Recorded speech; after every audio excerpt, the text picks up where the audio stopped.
Best laid plans. Here we go. So this is the most accurate snapshot of our current wicked problem that we're in, and succinctly stated everything connected to everything else and all at once. And this is a a one-dimensional picture where we're in three-dimensional space. You add some time and you add some even more granularity on each one of these bubbles to create a very complex constellation of troubling problems that I feel like most people are just kind of waiting for whatever terrible thing is going to happen. There's not a whole lot of like proactivity, positive proactivity, sense of urgency doing something. It's like any one of these, they pull in like almost like a rubber band, like pulling it all the way to such an extreme and then trying to drag everything with it. So that's the reality that I'm feeling and living in at a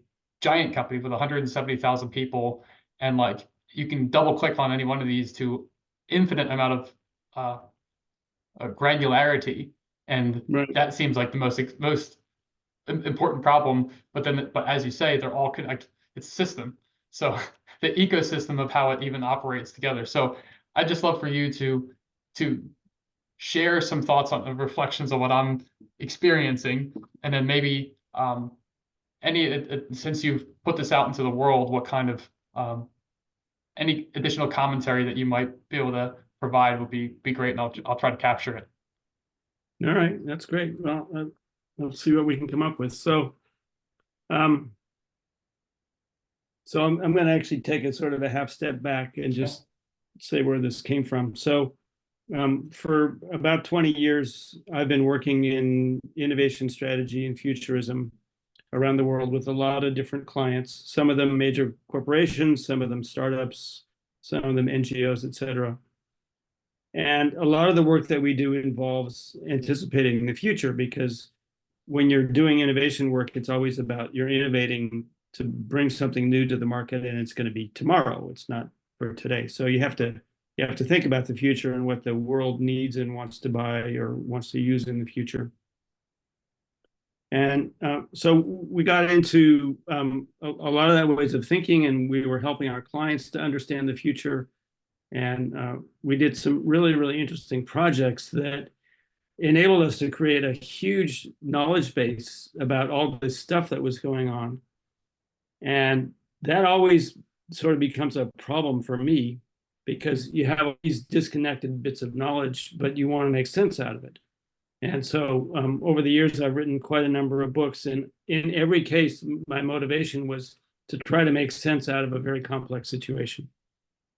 That's why I write. I don't write to tell stories. I write to figure out what the story is and then tell it.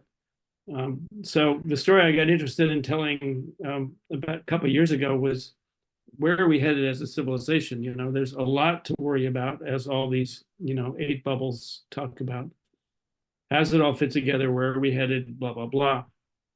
And we were doing work along some of these lines with many of our clients as well. And so I started to try to organize my thinking and all the data that we had been collecting from all this client work.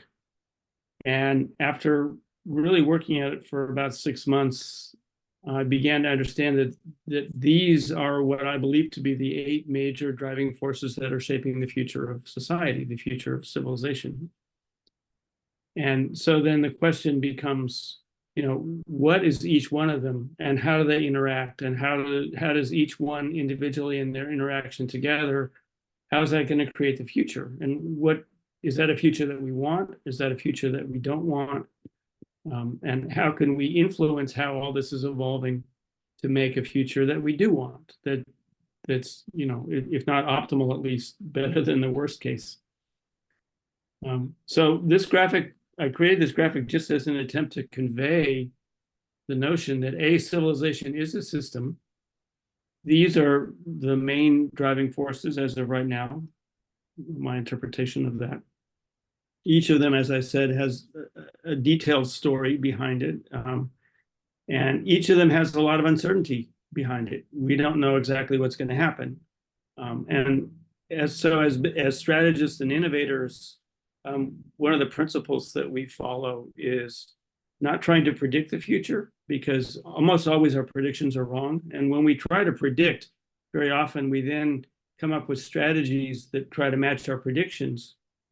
And since we know that our predictions are likely to be wrong, our strategies are likely to be wrong too. So we want to shift from a prediction mindset to a possibility mindset.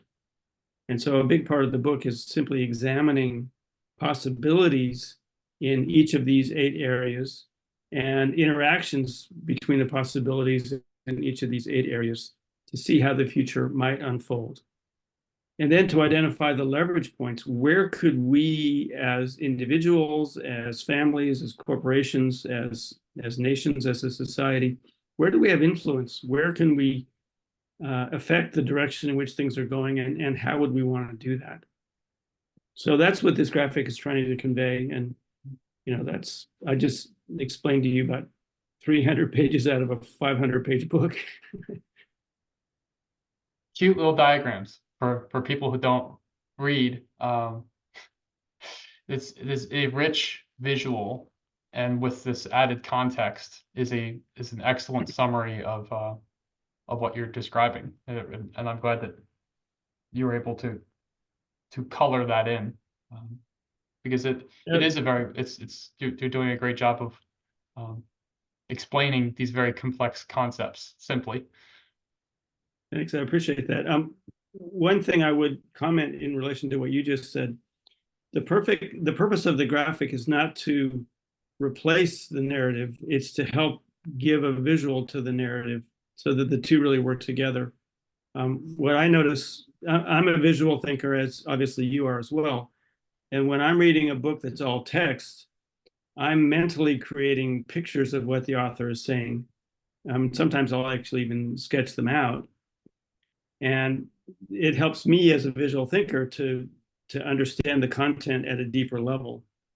And so, I'm not expecting that, hundreds of pages of text is going to be clear from this diagram.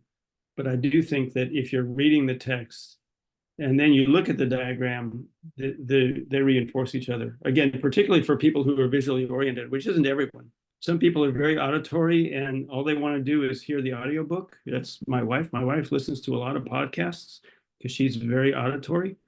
And I don't listen to podcasts at all because I'm not auditory, I'm visual. So I prefer either reading or, looking at diagrams like this. So again, it's intended to complement. And so that might be something in relation to your work at Boeing.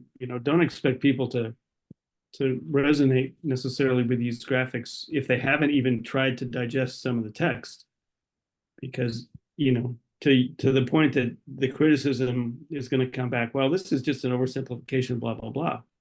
Well, yeah, it is an oversimplification. That's the whole point of the visual, is to try to make something complex simple so we can access it and begin to understand it better. I share the sentiment where people also ask, they want to just give me the high level, but Yeah, then exactly. then they don't actually go dig into the richness of the thing. So it's just a surface level understanding. Oh yeah, I got that. And so it's easily dismissed instead of the intent is to have a deeper conversation. And so that is the challenge in the world who wants quick fixes, which is how we find ourselves here. Yeah, exactly. So yeah, that is some great nuance, and I hope that inviting people to have a discussion about the diagram rather than trying to just say, hey, here's where we're at. Like it's different than a map.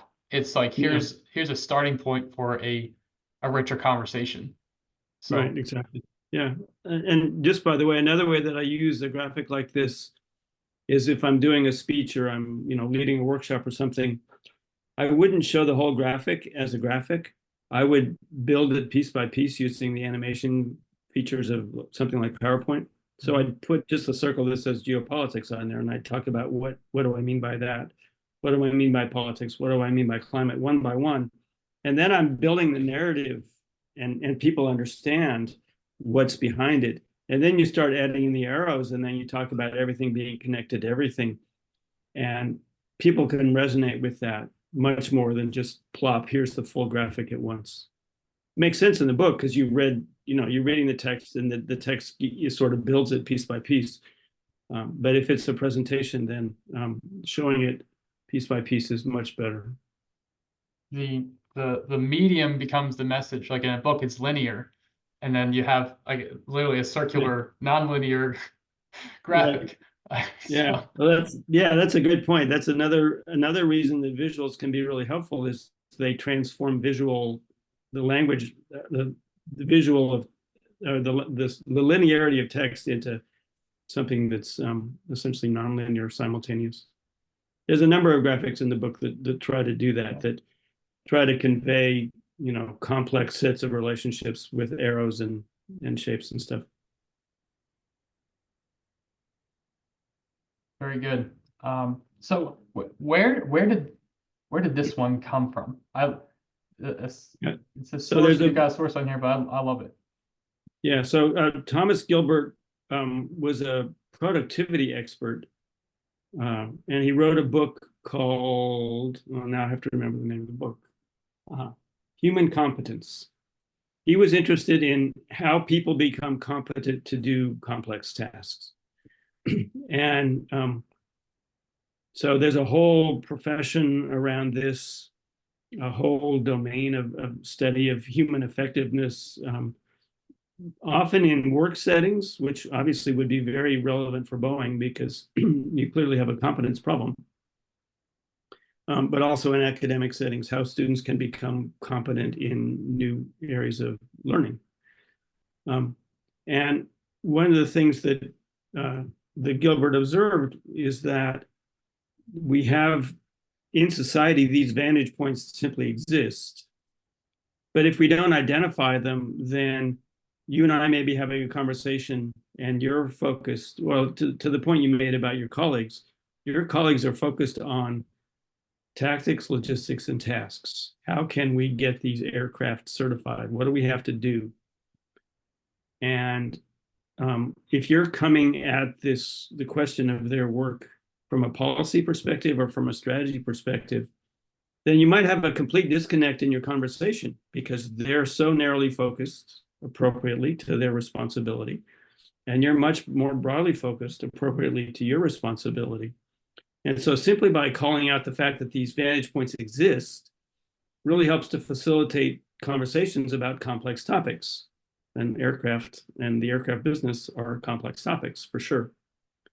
One other detailed point with respect to the model, Gilbert had identified 6 different vantage points, philosophy to logistics. And then a consulting team of Matt and Gail Taylor recognized that task is another level of vantage point. And so they added that as a 7th level to the model. So if you go to look at Gilbert's book, it has 6 vantage points, and then the Matt and Gail Taylor work adds the 7th. I worked with Matt and Gail for a long time, so a lot of this stuff I learned or was first introduced to by them. As, by the way, did Brian Kaufman. Do you know Brian personally? I don't. I bought his book after someone like in a visual thinking forum was like, hey, this book came out. I'm like, super cool. Like I bought it and immediately consumed it and was like, this is all the things that I do. He's finally it's put into a book. This is wonderful. I don't have to write the book now. It's great. That's great. So Brian's a friend and colleague of mine. He and I were co-founders of Innovation Labs. And he lives in North Carolina. He's now retired, but he's a very friendly guy. I can put you in touch with him if you ever want to get in touch with him. Fantastic. The way that I have crudely executed on this was that when people are, I'm like, what level conversation are we having? I'm like, is this a what are we going for lunch kind of conversation, or is this a where are we going as a company executive level conversation? And like, I'm constantly trying to drag people into higher level conversations because if they're just executing, like they might be painting this wall green, but should we be painting, like it might be the best shade of green ever, and they might be laying like perfect paint strokes to make the wall green, but should we really be doing that? Like, what are we doing? And people get frustrated with me because they want to do a good, that I've been paid, someone told me to paint the wall green, they're paying me to paint the wall green, I'm going to paint the wall green. And I'm like trying to I'm like, I don't want to fight with you, but it becomes adversarial in the conversation of like, should we Right. really be doing that? Like when you start poking people like that, they get really defensive. And I'm like, I'm not trying to hurt anyone's feelings. I'm just Hmm. but this my unelegant approach, maybe this following this more elegant approach Yeah. be Well, more appropriate. understood. So going back to the conversation we had about the eight circles and the complexity of civilization, this is actually another example. There is no visual like this in Gilbert's book. So I created this visual because I wanted to see if I could map these 7 vantage points in a way that visually made sense. And what I learned was that you have very tactical, practical things on the left side and very strategic things on the right side. And so there are some nuances that the graphic reveals that simply didn't exist in the text. Yeah. He just had them, 6 bullet points, one after another, and then obviously describing each one. But he never tried to come up with a visual. There is another visual that's used in our community of practice where we use this tool a lot, which is nested circles, with the task level being the innermost nest and the philosophical level being the outermost. So they're all, yeah, exactly as you're drawing it right there. And obviously what that conveys is that the task is super specific, and the philosophy, as you go out, you get into a bigger and bigger conversation. And this relates to the comment that you just made about, trying to communicate with people about, should we even be painting this wall, and is green the right color? Um, as you move out, you shift the conversation, but you have to have essentially permission to shift the conversation in order for that to be productive. Because if you just shift it, then, as you said, people just get annoyed. Like, I have a task to do. Don't bother me. But when you're interacting with leaders and you're trying to understand how do we transform the culture of this organization, which is clearly a challenge that Boeing has, then a model like this can be really helpful because, the leadership group right now is a total crisis. And I'm willing to bet that they're oscillating between philosophy, culture, policy, and strategy in their conversations all the time without even realizing that they're doing that. So, the CEO may be talking about policy, and the board chair is talking about culture, and, operations person is talking about strategy, and they think they're talking about the same thing, but they're not. And if we can help them understand that they're not, then they can have much more productive conversations, waste much less time, get much less frustrated, and have much more beneficial impact in terms of changing the way the organization is functioning, which is clearly what has to happen.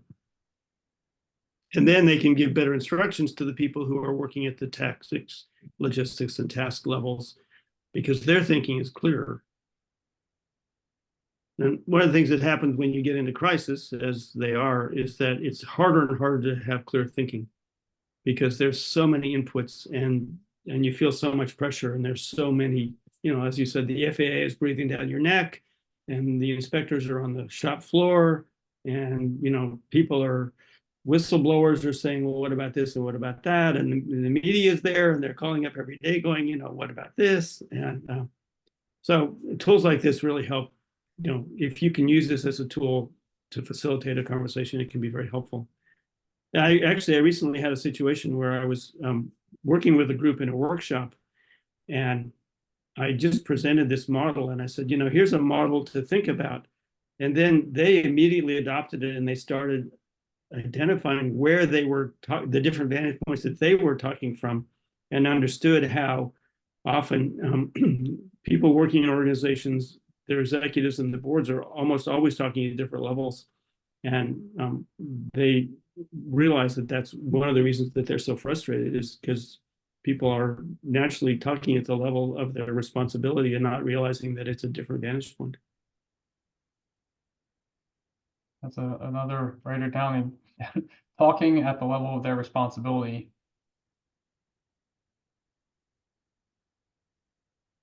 And how could they not? I mean, if Yeah, my compensation is based on like I get done. Meanwhile, like the new CEO, we just got a new CEO for. I mean, they've a lot of heads have been rolling, but we have a new CEO. Her name is Stephanie Pope, and she came out and said, okay, culture transformation is the highest priority now. And before, it was little, like the CEO right before was crush bureaucracy was the biggest thing. And so it's like, well, crushing the bureaucracy, it's just this kind of like a whiplash of Yeah. and you've got a lot of the culture is skeptical and cynical, and everyone wants to do a good job, but it's also Mhm. we are insulated, the engineers, so you've got the executives who are calling these shots, talking to the media, dealing with Wall Street. You've got the engineers who are insulated from the factory floor and the product itself.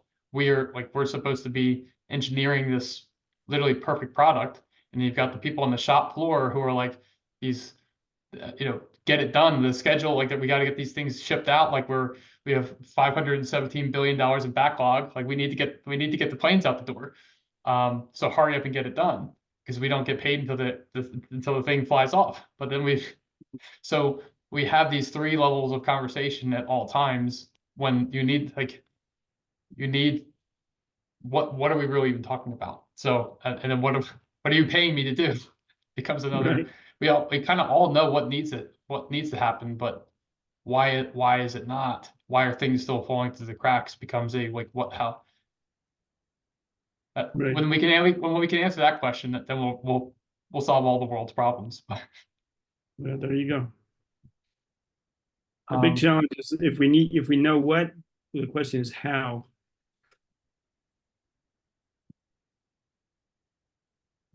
um, and yeah, I mean that brings you right into the benefit of adopting this, and like where we're at. Like, how do we shift into a more productive conversation when Yeah. we can go for, because that's we're just plain reacting now, and we Right. know it's a systems, like systems business. Like we know these things, but it's not happening. So um and what was it? It's on the fifth discipline guy. We know You're we're saying, supposed to be a learning organization, but yeah. we are we're it's just we have forgotten more than what we've even like. It's a 100-year-old company, and we have Yeah. these different tools, and we've got an incredible knowledge base, but it's just not like it's not getting it's we talk about brain drain and people leaving the organization after being there for 30 and 40 years, and a new Right. 87% of the company has been there for 2 years or less, which is just Really? insane. Wow. Yeah. That's So it's just crazy that that's the situation we find ourselves in. So you're losing that learning and that cultural knowledge. Um, right. so with 10 minutes left, um, there's I love this one just because it shows the importance of like Peter Drucker. Everything is either marketing or innovation. Everything else is cost. So like it's just the business case for innovation right here, Yeah. and how we have to get ahead of it. So I love the simplicity, the elegance of how do you sell the value of innovation. You can sell the value of marketing by dollar bills, but here's Hmm. what I thought was a really good explanation of how do you do this. So Yeah. um, I wouldn't actually say it so much it's how, it's what do you need to do. And just as a stepping back a little bit of context, I spend, I don't know, 20 or 30 pages in the book talking about exponential change and trying to make the point that exponential change is the reality. That's the black dash line. And people's mental model of change doesn't really consider that it is exponential. People are not mentally grasping the reality of exponential change and the consequences of it. And so what the arrows say, the red arrows say that if you understand that change is exponential, which if you read the book, then obviously you will, then the job of leadership is to create these leaps because change is moving so fast, you can't anticipate what's happening tomorrow. You have to think about what's happening in a month or a year or whatever, and then design and engineer and strategize for that, which is where innovation comes in, as you were saying. And that's why futurism is entirely practical. This isn't, an abstract academic exercise. It's, we have to do things in order to adapt our organization to the reality of exponential change. And the only way to adapt is to make these leaps. And so that's what the graphic is trying to say. And it's in a section of the book which is focused on leadership and the role of leadership and how leaders have to behave and think in order to be effective in their jobs. I knew that you would be able to provide better context than my simple, oh yeah, I love this drawing. Well, but you love it for all the right reasons, so I appreciate that.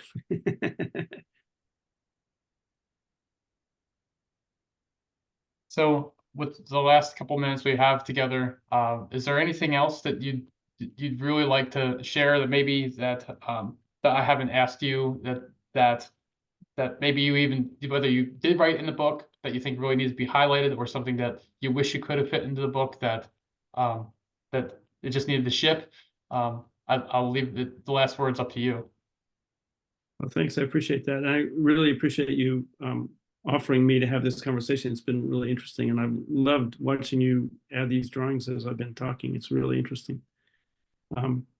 I pretty much was able to write the book that I wanted to write. Like when I started, I didn't know how long it was going to be. I didn't even know necessarily how it was going to be organized. So that was a learning and discovery process. And so that was fun and interesting, although a bit tedious because it took more than a year to sort all this out. So to answer your question, I got what I wanted to get into the book, which was great. So what else do I like about the book, or what else is important to me about the book?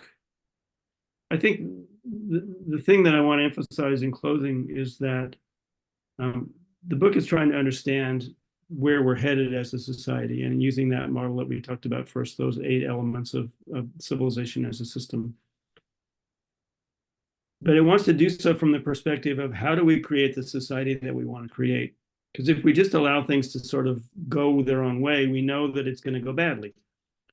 We know that it's going to be more dissension, more unhappiness, more suffering, etc. We have to be very proactive in order to create a future that we want to create. And so one of the main messages of the book, and this is something that we talked about at the beginning of this call, is that we're optimists. The only way you can be an optimist today is if you think that we have the power to create the world that we want to create. And so understanding the world as it is and gives us the capacity or the ability to think about how we want to transform the world into what we want it to be.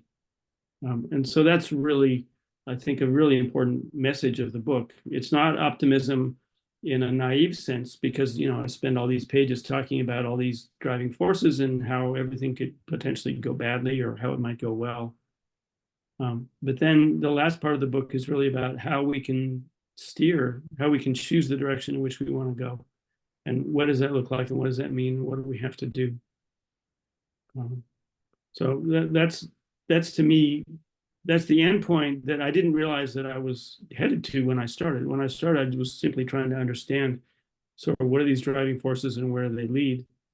But as I got into it, I realized that we really do have the opportunity to steer the ship, so to speak. And I think that's what we all want. We just have to be able to have enough of the right conversations so that we can do that. And to a great extent, we are doing that. There are a lot of great examples. I provide many examples in the book of very foresighted people and organizations and governments that are making sound and positive choices for the future. We just have to keep that up from the perspective of us as citizens.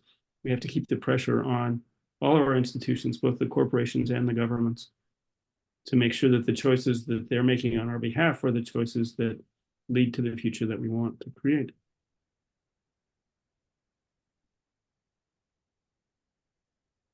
Well, thank you so much, Langdon. This has been a very valuable conversation. and the nuances. I knew that, you know, I really like the pragmatic approach, because I mean the world is in 2024 is looking kind of bleak. I've had more than one person come to me and like, do you think it's the end of times kind of conversation? Like people are really quite panicking, and you didn't shy away from painting a really ugly possibilities, but also very pragmatic tools to create the future that we want. And that's why I was like, this is worth sharing, because it's like, it's not a pie in the sky.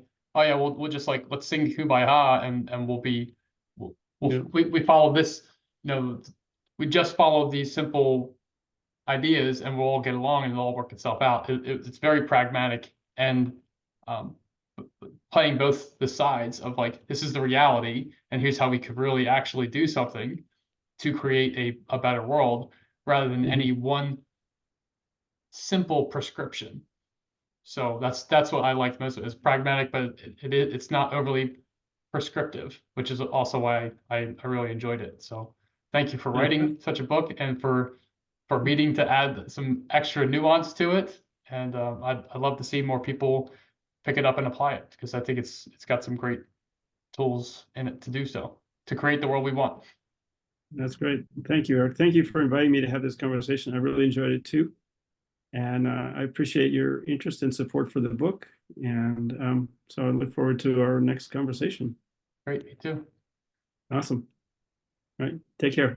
Yeah, you too. See ya.